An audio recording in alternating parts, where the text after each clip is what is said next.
can we just celebrate for a moment that this shot, the shot that you're looking at right now is being shot on a $180 webcam. For $180, this looks amazing. The webcams weren't always like this. Some of you remember. I remember when webcams weren't like this. Those were dark times. Huge thank you to OBSBOT for sponsoring this video. In this video, we're going to talk about 6 cameras that you can use for streaming, ranging from $8, I guess actually kind of free dollars, all the way to $600. And I think whatever webcam you're looking for, I think you're gonna find in this video. There's no particular order of cameras. I'm not going favorite to least favorite, but I am gonna start with the camera that we've been using for this video so far, and that is the brand new, recently released OBSBOT Tiny 2 Lite. OBSBOT has done something really cool that I'm excited about, and I actually think you're really gonna be excited about. They've released these PTZ cameras in the past that we've talked about a handful of times on this channel. These cool ones, you know, that they can like follow you and they can move around to presets and whatever you want them to do, but usually they're $300. The OBSBOT Tiny 2 Lite brings for the first time that gimbal, really cool webcam, motorized webcam for $180. And it's still 4K, it still has a massive sensor and an incredible image quality that you've been looking at it for a while. But if this is your first time hearing about one of these crazy cameras, let me just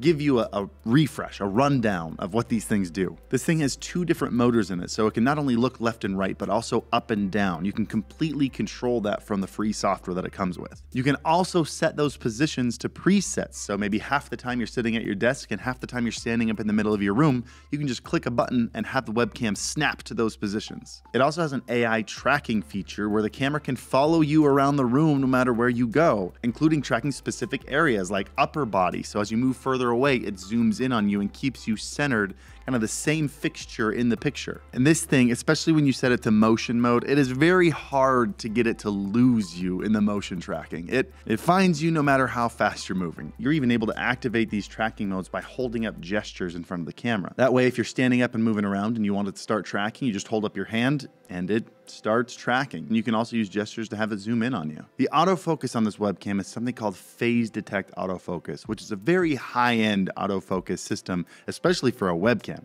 Like phase detect is what like these high-end mirrorless cameras use. Like I've been using autofocus on this camera the entire time and I haven't seen it lose focus once. So very impressive. And then let's do a low light test here. I've got the OBSBOT Tiny 2 Lite right here in front of me. And then as you can see from this camera, I've got no lights on me except for my monitor, which is at a pretty standard brightness right now. And it's pretty impressive. I'm pretty happy with how this looks. I mean, there's the obvious thing to notice, which is the kind of lack of noise. Like you can see some noise in the background, which you get in low light situations. You can see it especially in these dark spots right here, maybe a little bit over here. But webcams in a dark situation usually have a lot more noise than this. But mostly the biggest thing is that my skin tones, like the colors of this shot, are still really natural. Usually with these low light webcam shots, it doesn't know how to white balance, it doesn't know how to process the little color that it's picking up, and the skin tones start to get really strange looking at. And this still, even though it looks dark, it's still pretty natural. I'm very impressed with the low light performance of this camera. But one new thing they added to the Tiny 2 Lite is something called productive presets, where not only can you save the position of where the camera is facing, but you can also add things like tracking settings or image settings. So maybe you have a streaming preset where the camera is pointing right at you with no zoom, no tracking, but maybe when you're doing a Zoom presentation, you want to stand in the middle of the room and you want the camera to track you and you want to turn down the exposure because the window is right next to you right there. You can have all those settings saved to your presets. It's pretty cool. Mostly, I'm just excited that we finally have these super cool little motorized webcams at a decent, affordable price that almost anyone can justify. But let's move on to camera number 2. Let's move to something a little bit more budget. Do you remember when we all had the Logitech C920? Like that was the webcam to buy. It wasn't that it was good, it was that it was cheap. It was $50 at the time and it looked fine, but it was released in 2012 and camera tech has come a long way since then. So what is the modern equivalent of a Logitech C920?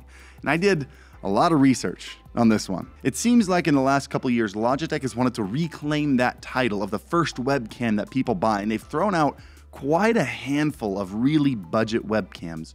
One of them has stood out to me, and it's the Brio 300. You can get this thing for less than $50 on Amazon, at least as of this morning when I checked. Now, disclosure, this shot is not on the Brio 300 because I don't own one. It's one of the 2 webcams in this video that I don't own. The rest of the shots will be on their own webcam. But the Brio 300 is, in my opinion, the perfect budget dedicated webcam. It's got fixed focus, which means it doesn't have autofocus, which is a good thing for cheap cameras, because usually cheap cameras don't have good autofocus. This way, as long as you're the proper distance from the camera, you will be crisp. And it's a pretty crisp webcam. It's $10 cheaper than the 12-year-old Logitech C920 that I mentioned earlier, and it's a pretty significant visual upgrade over it. So while you're not gonna blow any minds with this camera, you're gonna get a good image, it's a wide enough image, it's a sharp enough image, the colors look fine, and it's 50 bucks. I know the Brio 100 is $10 cheaper, but every single video I saw on that webcam, the person was out of focus and the background was in focus. So I think they kind of messed up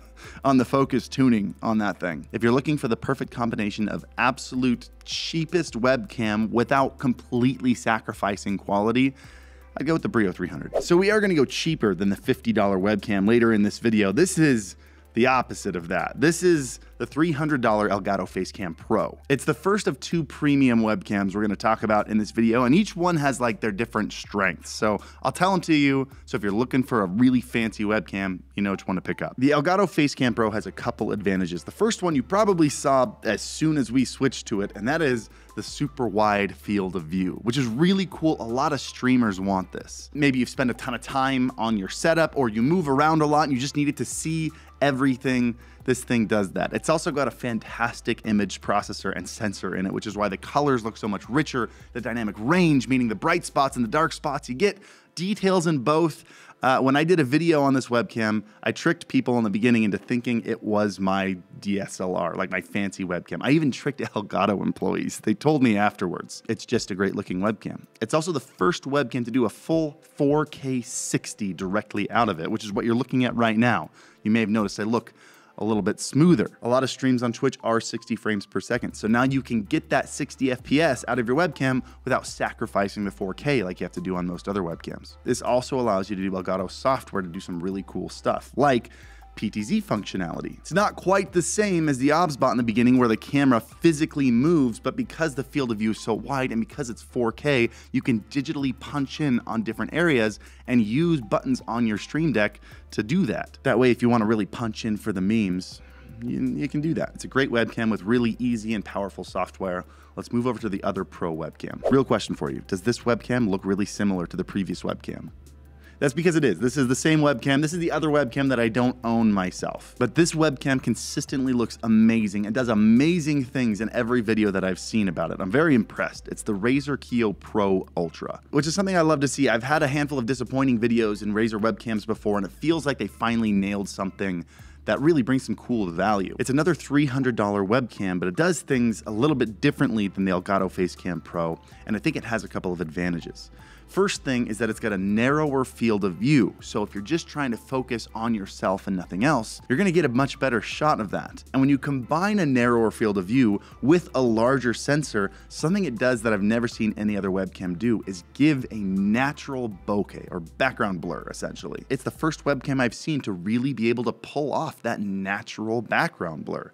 It does a pretty good job. And that large sensor, which is the largest sensor on this list, also allows it to capture more light and work by far the best in low light. I think that makes it a really powerful contender that's worth mentioning on here. Those 2 $300 webcams, they both have their different uses depending on what you need.